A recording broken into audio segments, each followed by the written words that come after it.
Welcome back. Still on Good Morning Anambra, and we are back again to talk about something that is very relevant and very important in our society today, maintenance culture. Many people today, they don't go back to look at how to improve on what they have. Some individuals who purchase cars over the years don't maintain it. And then government properties, government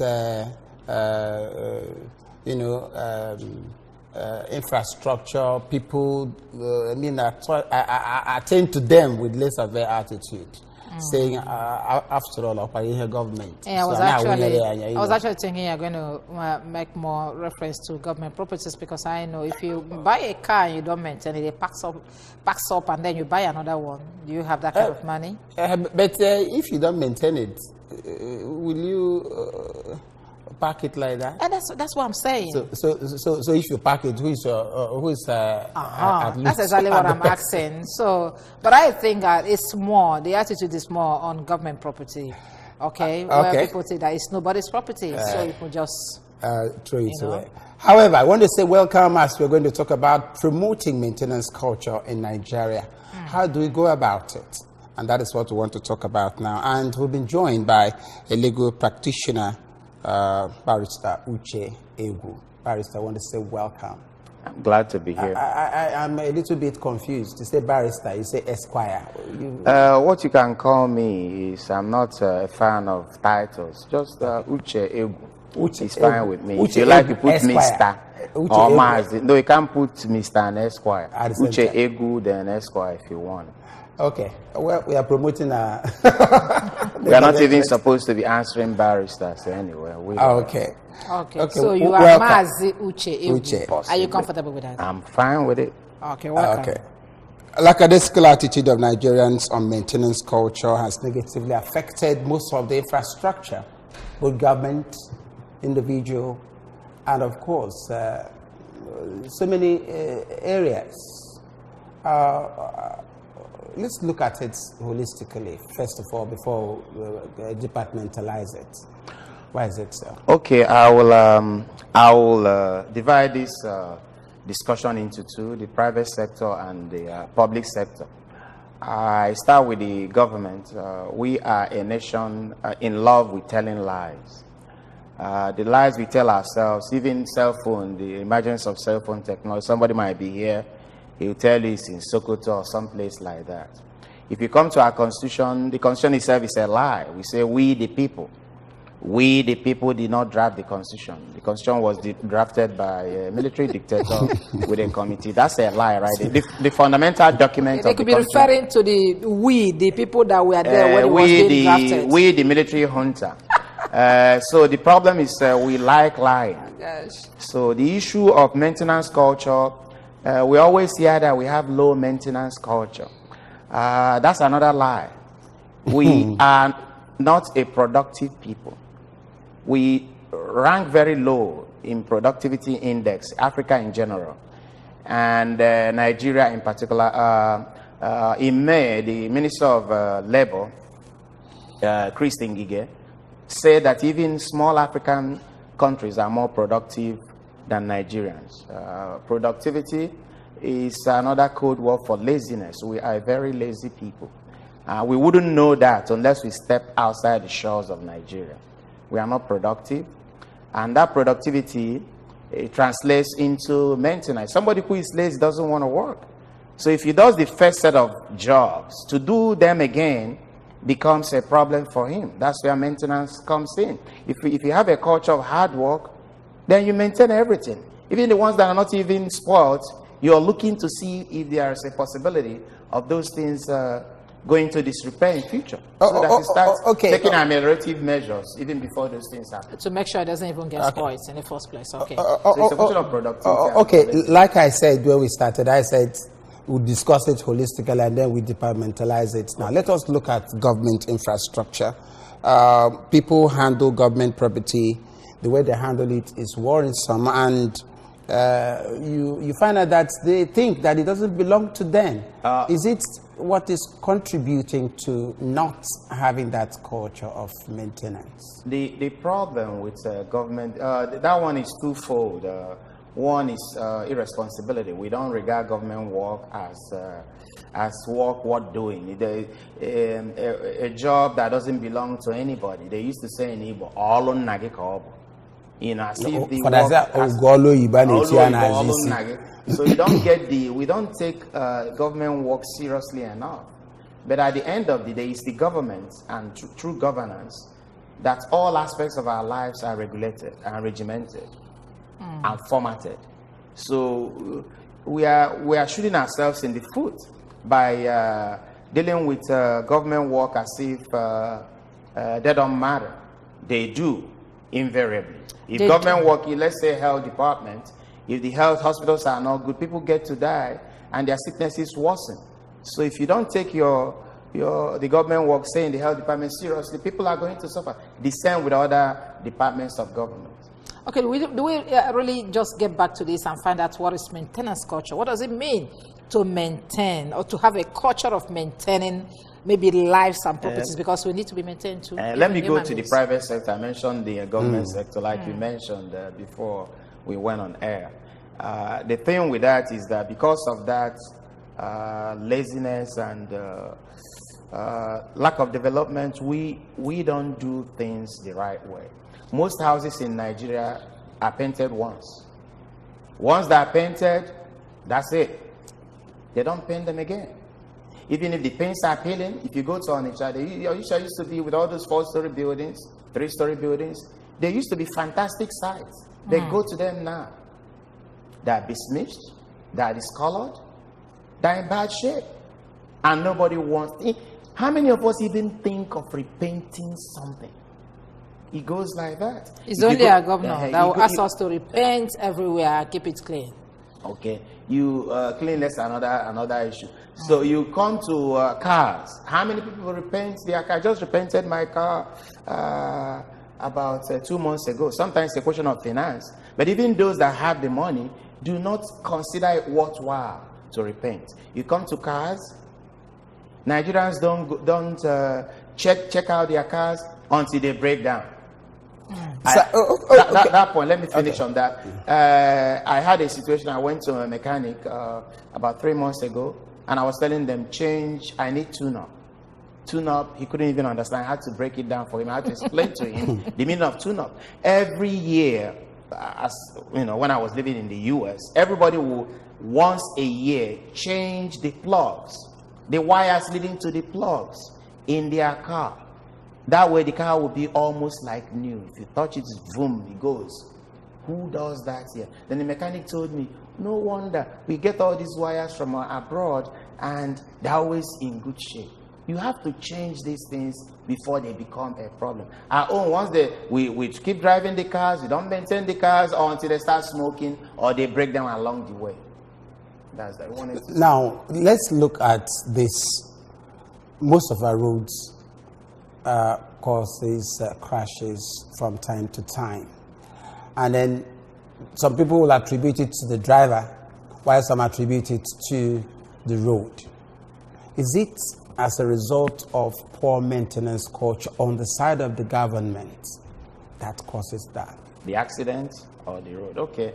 Let's look at the road infrastructure. Okay, the roads, one of the things is that, like I told you, I coach I'm the soccer coach of the NBA Oka. And where we are now, I try to make them run up the hill. They run serious training. I don't think any other branch does it. What it does is that now, the type of soccer, I'm just giving an example, an analogy. The kind of soccer we play, we press hard and defend hard. We're always on the move. Because they have this endurance or stamina, as they call it, they can now do everything I tell them to do smoothly, without suffering so much.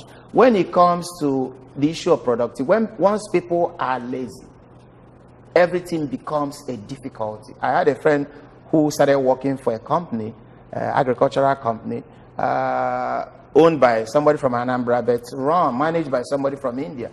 He told me, we are suffering too much here. Because I said, tell me, break this thing down for me, what you call suffering. We even walk under the rain. I say, this is the way they work all over the world.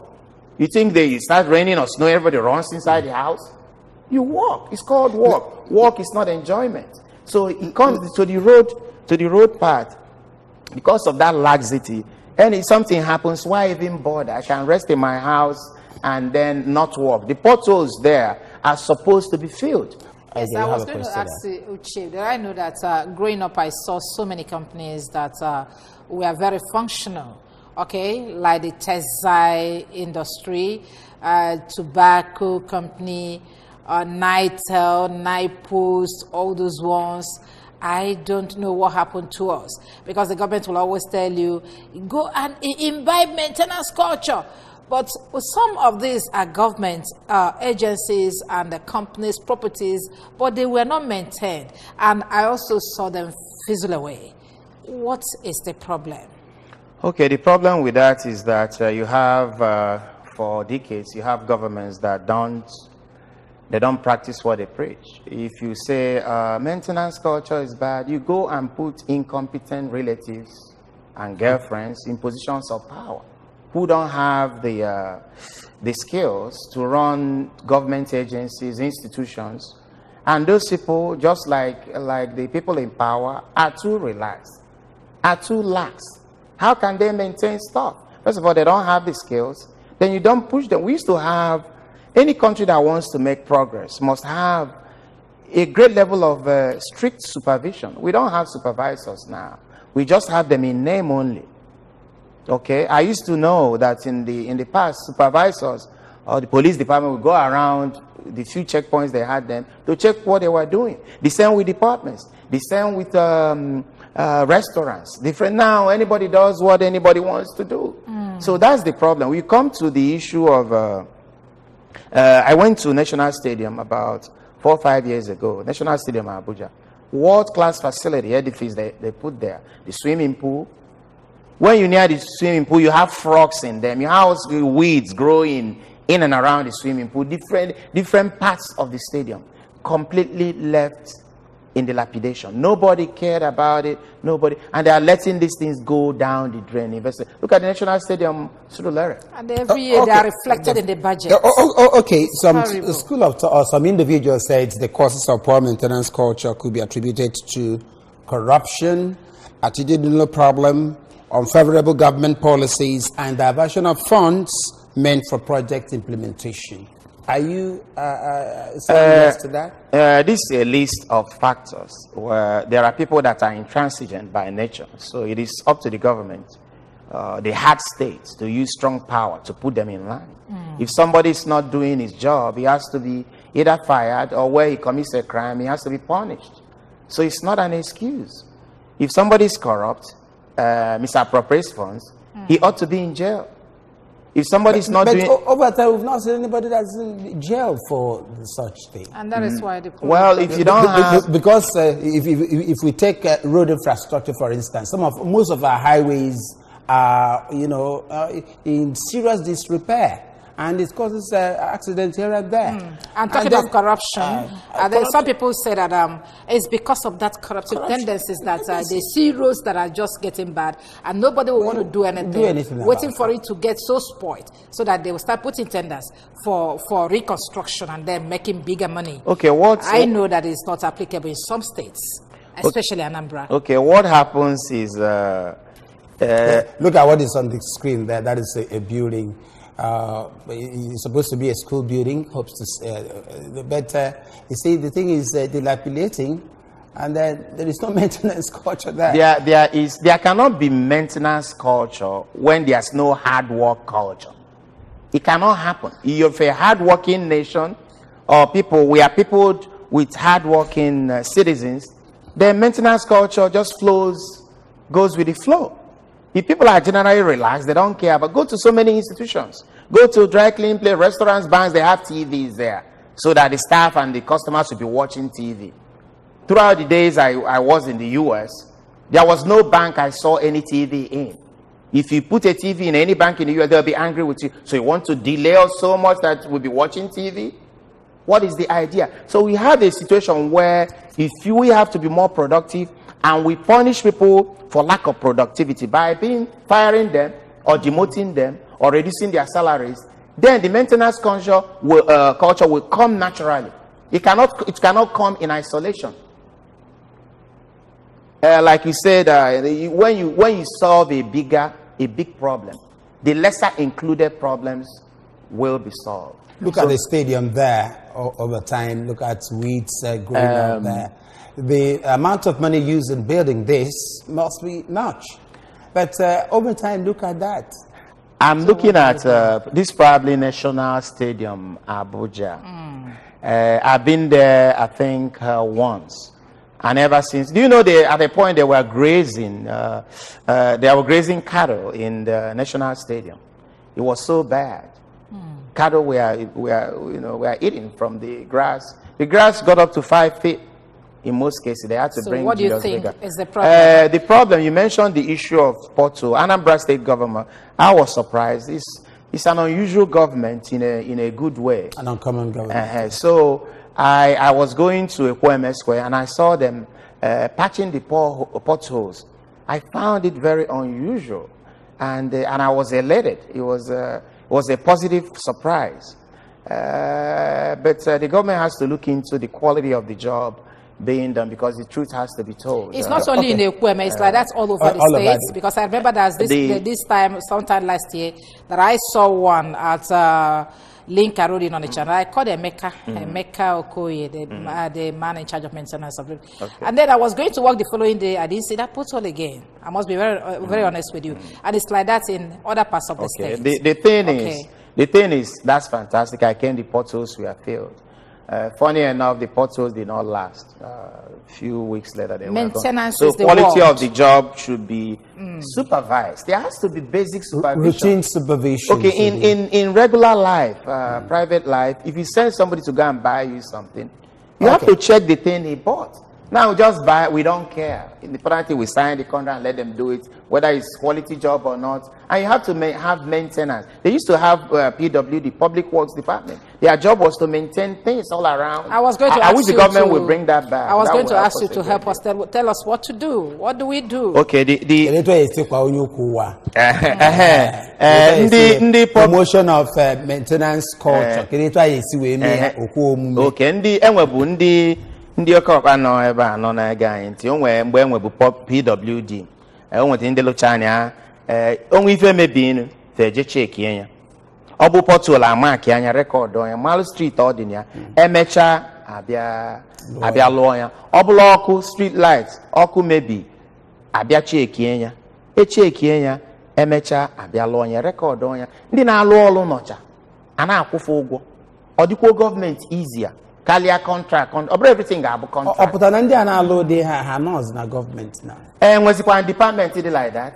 There is in Anambra State, or there are, because I know that these things, if land make it illegal structures and all the rest of things, okay, where you can maintain a road sign, you ought to go so that everywhere, my waterways, waterways. And other places can wear good environments. They all boil down to maintenance culture. If a man bona nkana knock if down, easy we call. When they on a high tension wire. Na Abuja mwenke be Abuja. I alone on a high tension. Only be less yan or Igolan. Offer a high tension or CD Apo. Man, and buy an choice at the last minute. I'm going to know if I enjoy. Don't the buy on. Don't the buy on. I got for the quality this maintenance culture, particularly Anambra State. Maintenance culture, on a video no bella, you give videos of Omaka, Havana, Bambo, now Lucy all weekend. In the government in a memory equal to illegal structure, they're very good. Afon Kemena, Akoko, River Rhine. That place can be a tourist spot for us. Turn it to a Miami. Look at hotels now we spend the maintenance culture. If before maybe you lose your gadi cheaper. Kaliano maybe bido kwenisi. Only government then a lot of wastage through letting things go to the lowest before we start fixing them. So you're advising government to reintroduce. I hate the word proactive, but they have to be far-sighted. They have to foresee problems before they even arise, so they can take care of them. Thank you very much, Uche Egwu, a legal practitioner, coming to discuss with us on this program promotion of maintenance culture in Nigeria. Hopefully, we're going to invite you some other time to talk with us. It's been my pleasure. Thank you very much. Thanks for coming. Well, that's the much we have here on this program. Good morning, Anambra, of this discussion. Well, you have to maintain your body too, because if you don't maintain that's it, what I said earlier. Well, maintain matter is more expensive than maintain infrastructure. And then I must have said, our governor name, so I'm sure very soon he will want to maintain us. All the good for everybody. All right, thank you very much for being here with us on this program. Good morning, Anambra. The news will come at 9, and the other side will have a sports segment. Stay with us. Hey.